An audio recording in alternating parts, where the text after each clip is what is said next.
The glass door shattered into fragments as a frantic knock resounded, startling everyone inside the dimly lit lobby. Jacob, now the reluctant caretaker of the once luxurious Highview Hotel, spun around, his pulse spiking. The echo of desperation filled the room before he could even respond. "Please," a young woman's voice cracked through the night. "Let me in. I need shelter." He hesitated, eyes darting to the shadowy outline of the figure outside. His gut told him to turn her away. This place, his family's pride for decades, had turned into little more than a forgotten relic. No one came here anymore. Not since the accidents, the lawsuits, the failures. But her voice cut through his inner turmoil, sharp and raw. Against his better judgment, Jacob stepped forward and unlatched the door. A cold gust rushed in with the girl.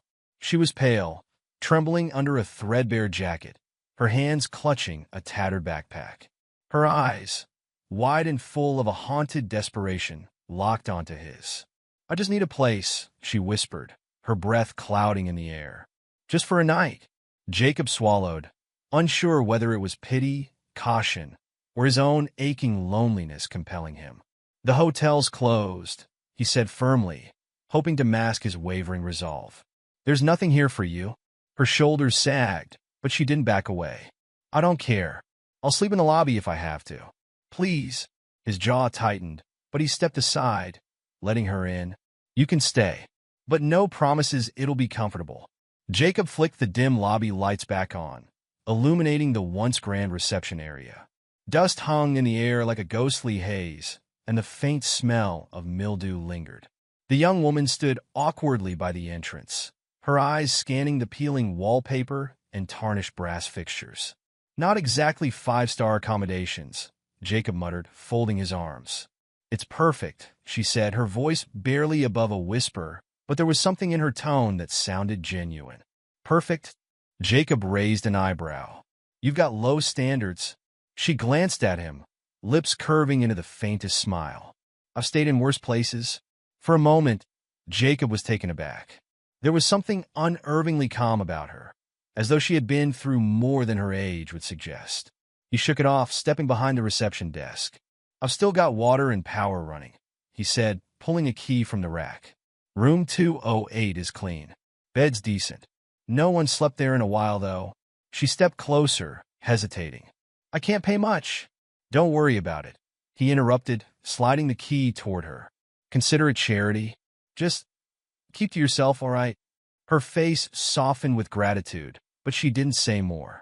Gripping the key, she disappeared up the staircase, her footsteps echoing through the empty halls.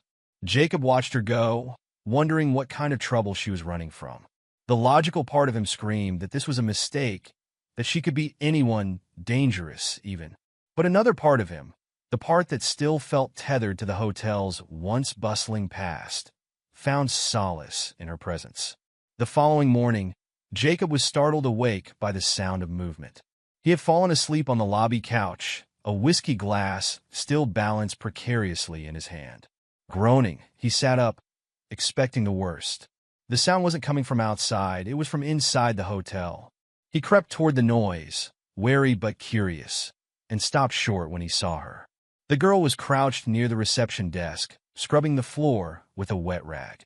A bucket of soapy water sat beside her. Her hair was tied back, and she worked with quiet determination, her lips pressed into a firm line. "What the hell are you doing?" Jacob asked, his voice cutting through the stillness. She jumped, startled, and then relaxed when she saw him.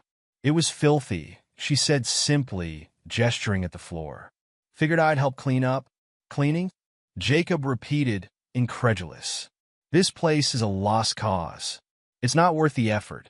"It's worth something," she replied, her gaze meeting his. There was steel in her voice now, a challenge he hadn't expected. "Places like this, they don't deserve to be forgotten." Jacob didn't know how to respond. For years, he'd avoided facing the hotel's decline, treating it like a wound too painful to tend to. Yet here was this stranger scrubbing away like it still mattered. "Suit yourself," he muttered, retreating back to his desk. But as the day went on, he found himself drawn to her quiet resilience. She cleaned relentlessly, wiping down windows, rearranging furniture, even polishing the brass handles on the front doors. By evening, the lobby looked almost alive. Jacob leaned against the counter, watching her as she finished sweeping the floors. "You're not just passing through, are you?" he asked, breaking the silence.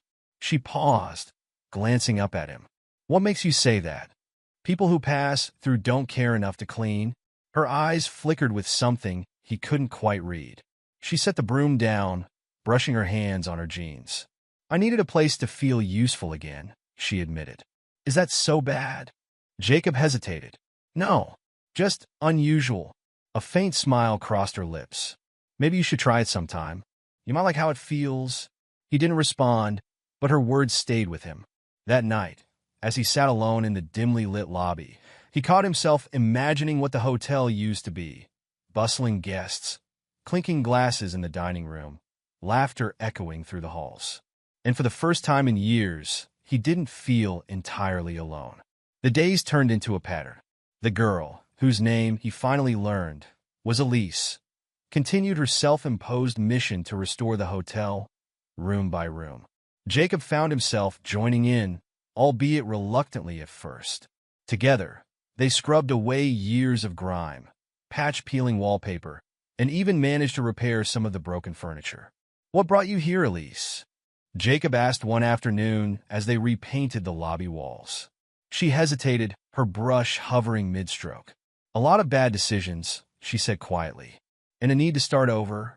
He didn't press her for more, sensing the weight behind her words. By the end of the week, the transformation was undeniable. The Highview Hotel, once a forgotten relic, began to look like a place with purpose again. Elise had even taken to placing fresh flowers in the rooms, a small but thoughtful touch that made the place feel alive. When the first unexpected guest arrived, a weary traveler passing through town, Jacob nearly turned them away. But Elise intervened, her confidence catching him off guard. "Stay," she said, her smile warm and genuine. "We've got a room ready for you." The traveler agreed, and soon, word began to spread. A week later, Jacob found himself staring at the bookings ledger, his hands trembling slightly. 3 names. 3 actual, paying guests were staying at the Highview Hotel. The impossibility of it struck him like a wave, leaving him speechless. "How?" he muttered to himself. Elise, dusting off an antique clock by the reception desk, glanced over at him with a smirk. "You're welcome." He shook his head, unable to suppress a small smile. "Don't get cocky. This could just be a fluke." "Maybe," she said, setting the clock down carefully. "Or maybe this place is finally waking up." Jacob leaned back against the desk, watching her. She had a way of speaking about the hotel as if it were alive, as if the faded walls and creaky floors held a soul of their own. He hadn't believed her at first, but now he wasn't so sure. The guests trickled in slowly at first, mostly travelers who had stumbled across the hotel while looking for something affordable and charming. Elise worked tirelessly to make each stay memorable, her innate warmth and attention to detail shining through in everything she did. One evening, after a particularly busy day, Jacob found her sitting in the dining room, a notebook open in front of her. "What's that?" he asked, sliding into the seat across from her. She held it up, revealing sketches and handwritten notes. "Ideas for the hotel." Jacob arched an eyebrow, leaning forward to inspect the pages. They were filled with diagrams for rearranging furniture, suggestions for themed weekends, and even recipes for homemade pastries to serve at breakfast. "You've been thinking about this a lot," he said, impressed despite himself. Elise shrugged, a faint blush creeping up her neck. "This place feels special, like it could really be something again. I just want to help." For the first time in years, Jacob felt a flicker of hope. "All right," he said slowly. "Let's try it your way." With Elise's ideas leading the charge, the hotel began to thrive. They worked late into the nights, often collapsing into laughter over burnt attempts at baking or mishaps while moving heavy furniture. Despite the hard work, Jacob felt more alive than he had in years. But as the bookings increased and the hotel regained its charm, the shadows of their past began to creep back in. One night, as they were locking up, Jacob found Elise sitting on the edge of the fountain in the garden. Her usual energy was gone, replaced by a quiet melancholy. "You okay?" he asked, sitting beside her. She didn't answer right away, her eyes fixed on the rippling water. "Do you ever feel like you're running from something?" Jacob stiffened. "Sometimes." Elise sighed, tucking her hair behind her ear. "I wasn't completely honest with you when I came here. I didn't just stumble across this place. I was looking for somewhere to disappear." Jacob stayed quiet, sensing the weight of what she was about to say. "I left a bad situation," she admitted, her voice barely above a whisper. "Someone I trusted hurt me, took everything from me. Coming here was my way of escaping, of trying to rebuild myself." Jacob's jaw tightened, anger bubbling beneath the surface. "If they hurt you, they don't deserve to have any hold over you now." Her eyes met his, glistening with unshed tears. "It's not that simple. The past doesn't just let go." "No," he agreed. "But you've built something here, Elise. Something they can't touch." Her lips quirked into a faint smile. "You think so?" "I know so," he said firmly.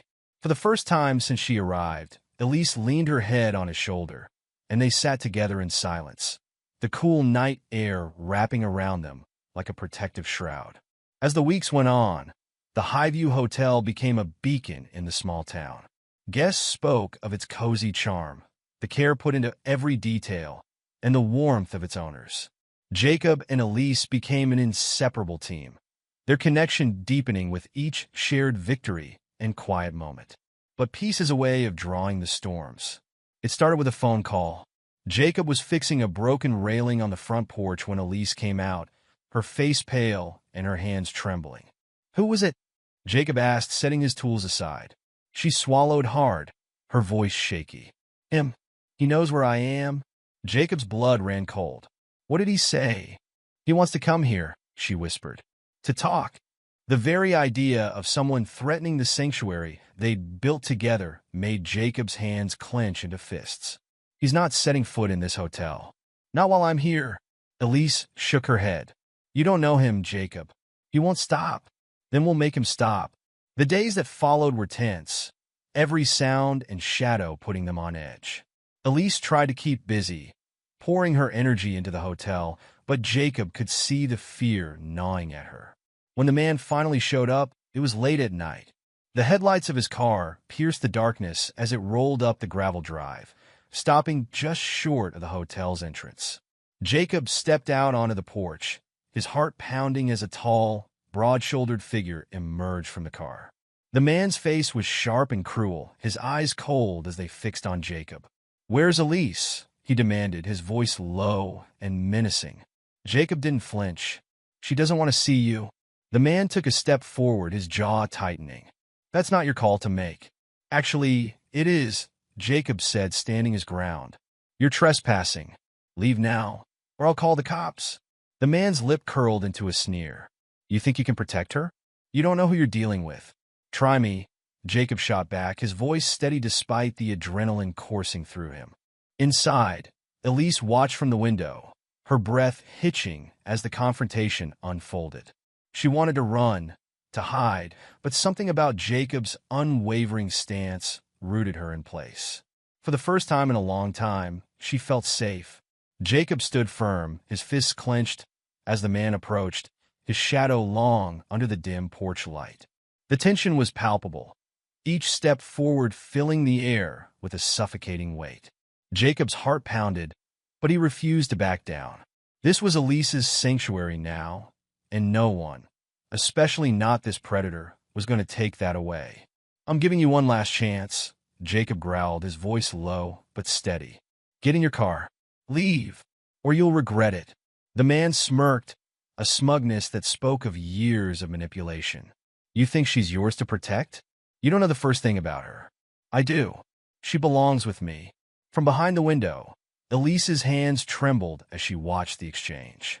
Jacob's words gave her courage, but the sight of her past standing just feet away sent her spiraling.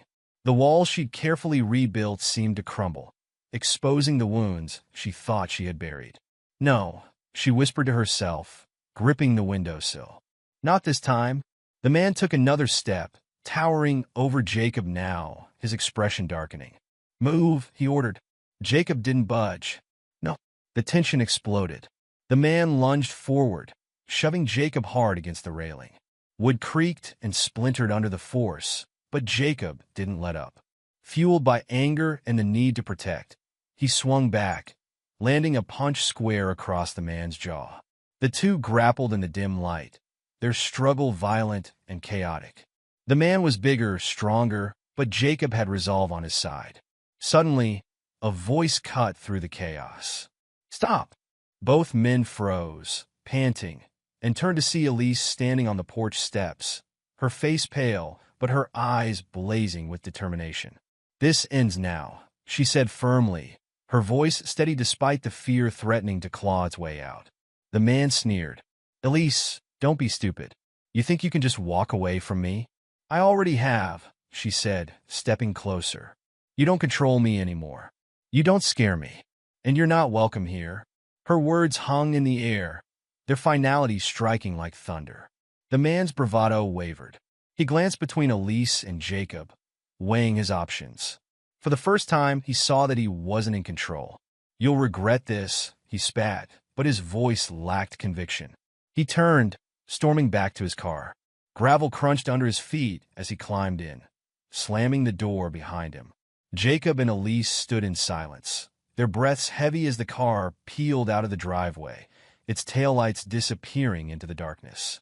Inside the hotel, Jacob collapsed onto one of the lobby chairs, rubbing his sore shoulder. Elise followed, sitting across from him. For a moment, neither spoke, the weight of what had just happened pressing down on them. "You didn't have to do that," Elise said finally, her voice soft but filled with gratitude. Jacob looked at her, his expression serious. "Yes, I did. You deserve better than to keep running. And I'm not about to let someone like him take this place away from you." She smiled faintly, tears pooling in her eyes. "Thank you." They sat in silence for a while, the hotel quiet around them. Despite everything, a sense of peace began to settle. The days that followed were transformative.